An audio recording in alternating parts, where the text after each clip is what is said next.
Hasta la clase anterior hacíamos referencia a que en líneas de transmisión pues existía un fenómeno que llamábamos la impedancia serie y que estaba conformada por el efecto resistivo y el efecto inductivo, ¿no?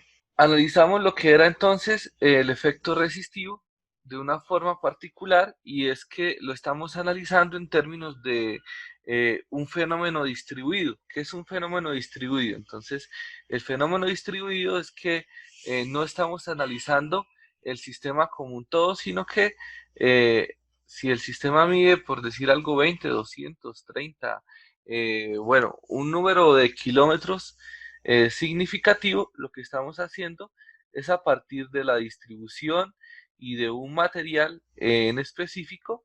Entonces vamos a hacer el análisis en un pequeño segmento. Encontramos las magnitudes en términos de la longitud. En el caso de la resistencia encontrábamos la resistencia en ohmios sobre metro, o en ohmios sobre milla, o en ohmios sobre kilómetro.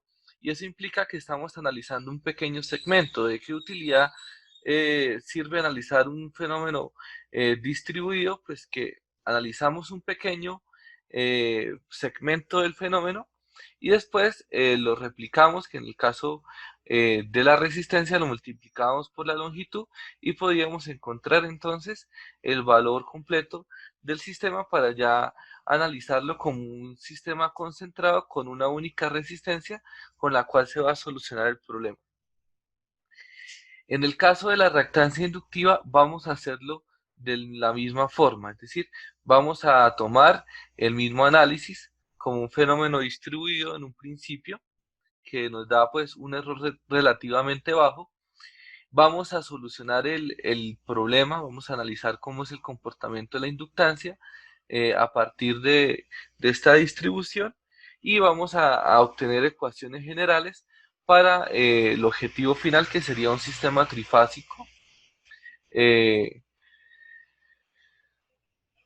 Listo. Para ello, entonces, tendríamos que analizar en un principio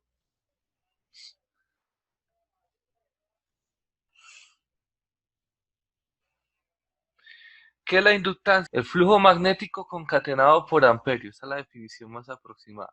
Como es el flujo magnético concatenado, en máquinas ustedes lo analizaban como N de phi dt de I, ¿no? N de phi de I.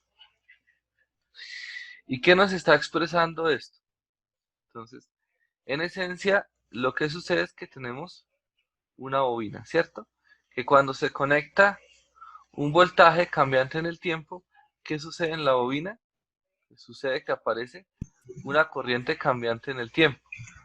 Cuando tenemos una corriente cambiante en el tiempo, tenemos también que dicha corriente, o en perpendicular a esa corriente que se va a formar, un flujo magnético, ¿cierto? Y tenemos que este entonces sería un flujo magnético cambiante en el tiempo. ¿Qué dice Faraday? Faraday dice que cuando existe un flujo magnético cambiante en el tiempo, se induce una FEN. Entonces en la bobina se va a inducir una FEN también cambiante en el tiempo por la naturaleza eh, del flujo. Y entonces, a grandes rasgos, este es el LBKK que estamos acostumbrados a resolver, ¿cierto? Entonces, si a alguien le preguntan, bueno, ¿cómo se calcula el voltaje en una bobina? Ustedes dirán, se calcula como L de I de T.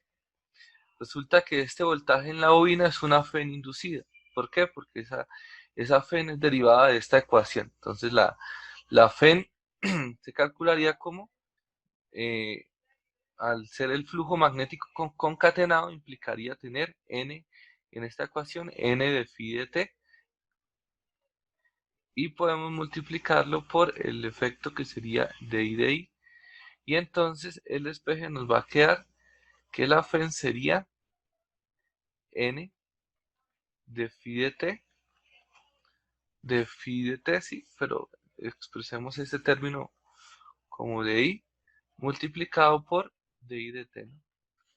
Y entonces nos va a quedar que la FEN va a ser igual a todo este término que sería la inductancia por de i de t, ¿no? Entonces, para determinar la inductancia en un sistema, ¿qué es lo primero que deberíamos conocer? Entonces, el concepto, ¿no? Entonces, para calcular la inductancia, esta se puede calcular como el flujo magnético concatenado dividido en la corriente.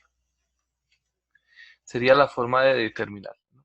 ¿Cómo se presenta la inductancia? Entonces, para que exista una inductancia, ¿qué debemos tener? Primero que todo, un flujo magnético variable y una corriente que también tenga esta característica. En la línea de transmisión, tenemos que cuando analizamos un conductor, entonces, ¿qué sucede en este conductor de la línea de transmisión? Entonces sucede que a través de dicho conductor va a existir una corriente y que la corriente es cambiante en el tiempo. Por consecuente, perpendicular a dicha corriente va a existir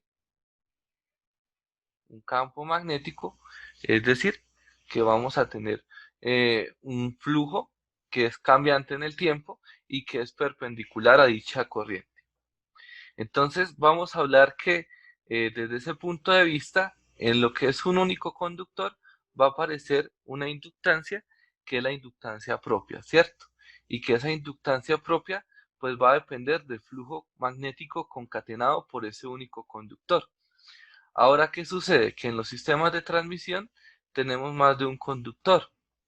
Entonces, al tener más de un conductor, eso implicaría que el segundo conductor o el tercer conductor, que podemos mirarlo si quiere para un sistema de 3 conductores, el detalle es que cada conductor va a tener su campo magnético perpendicular a la corriente y dicho campo magnético pues va a alcanzar a atravesar lo que sería el siguiente conductor.